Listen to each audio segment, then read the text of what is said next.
Reading is taken from John chapter 20, verses 19 to 31. On the evening of that first day of the week, when the disciples were together, with the doors locked for fear of the Jews, Jesus came and stood among them and said, "Peace be with you." After he said this, he showed them his hands and his side. The disciples were overjoyed when they saw the Lord. Again, Jesus said, "Peace be with you. As the Father has sent me, I am sending you." And with that he breathed on them and said, "Receive the Holy Spirit.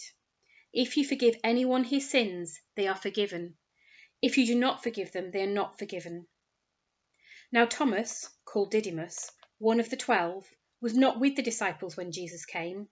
So the other disciples told him, "We have seen the Lord."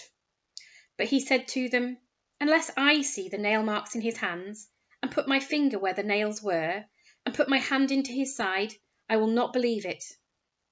A week later, his disciples were in the house again, and Thomas was with them.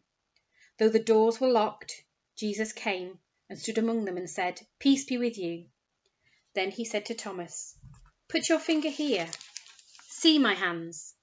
Reach out your hand and put it into my side. Stop doubting and believe." Thomas said to him, "My Lord and my God." Then Jesus told him, "Because you have seen me, you have believed. Blessed are those who have not seen and yet have believed."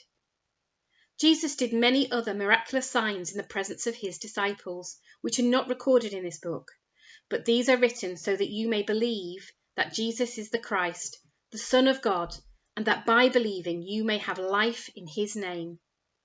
This is the word of the Lord. Thanks be to God.